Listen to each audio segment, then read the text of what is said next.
Oke guys, di tengah pandemi COVID-19 ini banyak sekali peraturan atau kebijakan pemerintah yang sudah ditetapkan. Salah satunya adalah dari Otoritas Jasa Keuangan atau yang sering kita dengar OJK.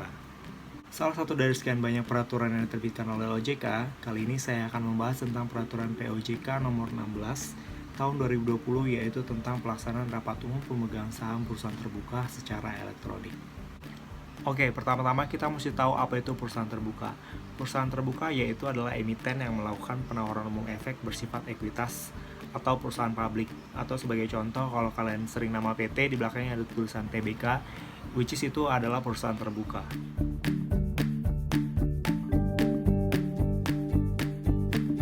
Mengacu kepada Undang-Undang Perseroan Nomor 40 Tahun 2007, Pasal 77 mengatakan bahwa RUPS sebagaimana dimaksud dalam pasal 76 juga dapat dilaksanakan melalui media telekonferensi, videokonferensi atau sarana media elektronik lainnya, yaitu yang memungkinkan semua peserta RUPS saling melihat dan mendengar serta langsung berpartisipasi dalam rapat. Oke guys, jadi salinan OJK ini atau POJK nomor 16 garis miring POJK titik 04 garis miring 2020 ini adalah dilaksanakan untuk mendukung dari peraturan pemerintah, yaitu Perpres nomor 1 tahun 2020 tentang kebijakan keuangan negara dan stabilitas sistem keuangan untuk penanganan pandemi COVID-19. Oke guys, jadi gue akan bahas ini satu persatu, tapi gue akan kasih intisarinya aja. Nah, ini dia adalah hal-hal yang harus dilaksanakan oleh penyedia jasa RUPS untuk melaksanakan rapat umum pemegang sahamnya.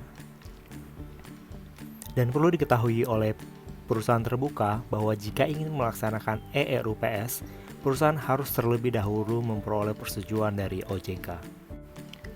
Jadi semua persyaratan dan ketentuan pemungutan suara, ketentuan untuk perhitungan quorum, semuanya sudah diatur di dalam POJK ini. Jadi jika teman-teman atau perusahaan-perusahaan yang ingin melaksanakan RUPS secara elektronik, semuanya sudah tersusun dengan rapi di putusan POJK ini.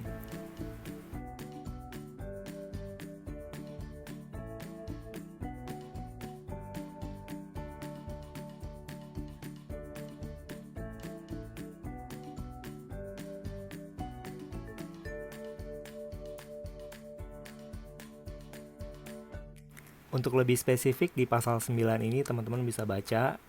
Berikut adalah kondisi-kondisi yang harus dipenuhi oleh perusahaan terbuka jika ingin menyelenggarakan RUPS secara elektronik.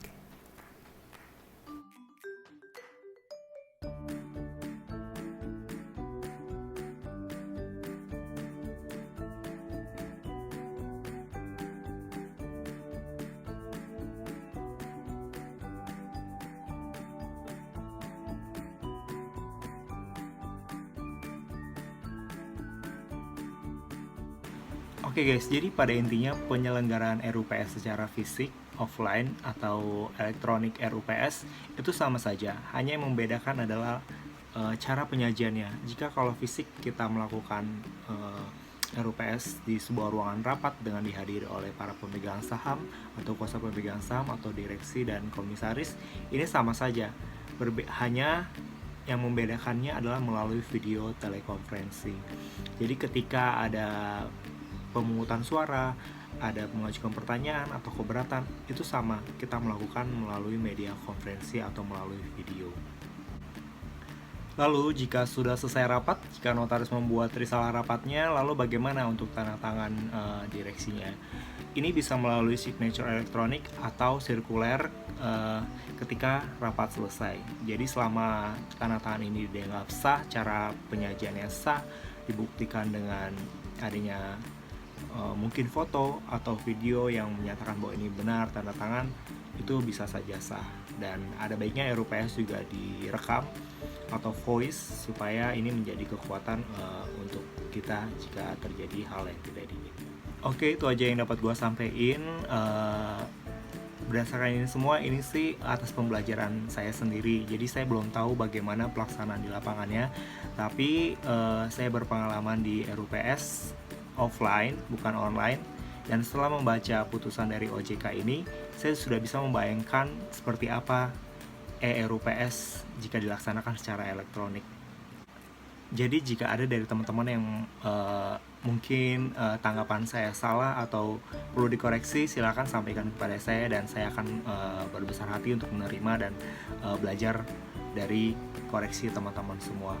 Oke, itu aja yang bisa gue sampein. Semoga negara kita cepat pulih dari COVID-19 dan kita boleh beraktivitas seperti biasa, sehingga semua segi perekonomian sektor industri yang ada di Indonesia boleh kembali berjalan dengan baik. Bye.